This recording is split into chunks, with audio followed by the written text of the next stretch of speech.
Abah di sharing hari ini seperti apa nih agenda? Iya, jadi hari ini tanggal 20 Oktober, alhamdulillah agenda aku adalah wisuda ya, wisuda magister psikologi aku, profesi klinis hari ini, dan ditemani oleh teman-teman media semuanya. Tentunya menjadi hari yang penuh syukur buat aku, penuh rasa kebahagiaan karena perjuangan aku setelah kuliah 3 tahun akhirnya hari ini berbuah manis gitu, dengan hasil yang menurut aku juga memuaskan ya. Jadi ya mohon doanya semoga ilmu aku bisa membawa keberkahan buat kedepannya. Dengan IPK berapa Kak Awa? IPK-nya 3,76. Cum laude ya berarti? Apa? Cum laude. Cum laude. Karena kalau bisa di Untar itu batas cum laude kan 375. Aku pas banget nih 376 gitu. Jadi alhamdulillah masuk cum laude. Perjuangannya saya gimana sih Kak? Kamu kerja, kuliah juga. Benar. Jadi aku menjalankan kuliah ini setengahnya itu sama stripping ya.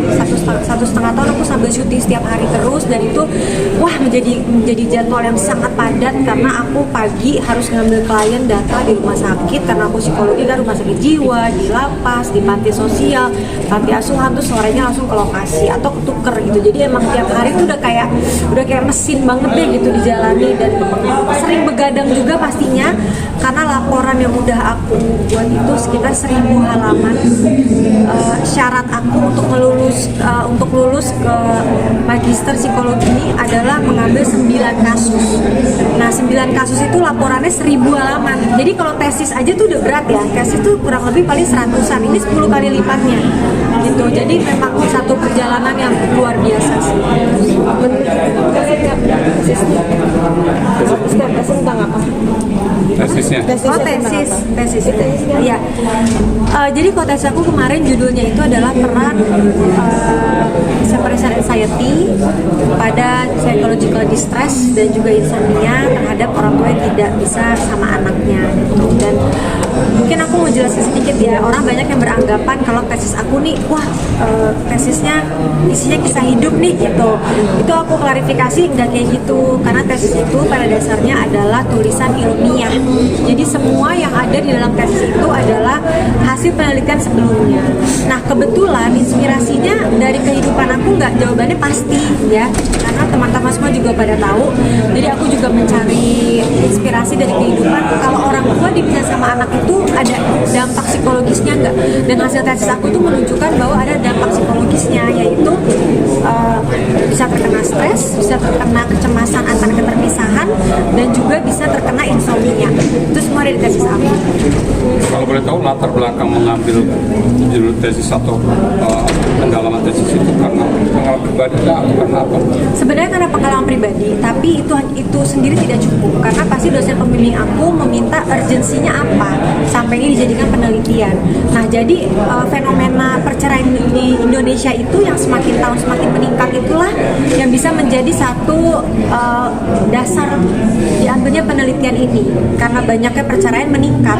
Terus juga masalah hak asuh pasti banyak ya, dan di Indonesia kan yang kemarin nih belum ada ketentuan hukumnya, tapi sekarang alhamdulillah dengan hasil MK akhirnya ada setitik cahaya terang. Jadi itu menjadi latar belakang aku mengambil tesis aku, dan memang hasilnya ternyata sesuai dengan hipotesa aku. Apakah dalam tesis itu juga hipotesa tentang psikologi anak lebih detail, lebih mendalam? Oh tidak, kalau misalnya tesis aku ini adalah psikologi dewasa. Jadi yang aku ambil subjeknya adalah orang tuanya, bukan anaknya. Dan menurut aku itu satu hal yang lebih jarang ya. Orang kalau bikin penelitian mungkin kayak korban broken home, anak akan terkena dampak psikologis kalau orang tua bercerai, tapi mungkin gak banyak yang mengambil apa sih yang dirasakan orang tuanya ketika dia mengalami perceraian, ditambah dia kehilangan waktu bersama anak. Perceraian aja tuh udah kehilangan pasangan, nah ini kehilangan anak, jadi itu pasti ada dampak psikologisnya apa sih. Nah itu yang aku cari tahu, dan akunya tidak termasuk, aku tidak termasuk partisipan ya. Dan itu yang berbicara semuanya udah data, karena aku pakai metode kuantitatif, jadi pastinya pakai olah data SPSS dan lain-lain. Jadi insya Allah hasilnya bisa dipastikan tidak bias.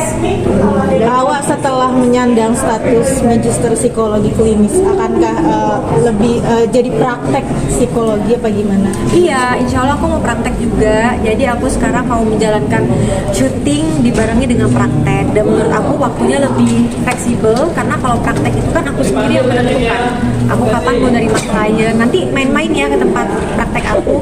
Seru, terapinya banyak loh. Ada art terapi, kita ngewarnain, tapi sebenarnya itu terapi juga gitu. Terus ada terapi musik gitu kan. Dan ya pastinya aku masih ditemenin dan di istilahnya disupervisi sama dosen aku dari sini. Ini udah mulai jalan. Insya Allah iya. Jadi setelah udah dinyatakan sah sebagai seorang psikolog baru bisa praktek. Jadi berkah juga nggak sih Kak? Maksudnya MK meluluskan ini Kakak, dan Masya Kakak Allah, juga ya. lulus dan akhirnya mungkin nanti juga mau buka praktek. Iya. Jadi tahun yang luar biasa juga nggak tahun 2022. Masya Allah, tabarakallah ya, di samping aku belum bisa sama anak, tapi ternyata Allah menunjukkan bahwa masih banyak hal yang bisa aku syukuri. Salah satunya hari ini aku wisuda, terus mungkin yang kemarin kalau teman-teman media lihat hasil MK, alhamdulillah hakim sudah mengeluarkan fatwa baru yang menyatakan bahwa barang siapa yang memang memisahkan anak yang bukan hak kekuasaannya itu sekarang sudah bisa dipidana. Jadi menurut aku itu juga bisa menjadi satu terobosan baru ya, dan diharapkan bisa meningkatkan kesadaran bagi para orang tua juga yang kalau memang ada yang bercerai udah kalau bisa damai-damai aja. Nah, satu tugas sudah selesai. Tugas depan masih banyak apa nih target pertama ke depan? Ya pasti aku insya Allah niat aku ingin mendirikan biro psikologi yang bernama Bangkit Bareng Umi. Insya Allah bakal launching dalam waktu dekat.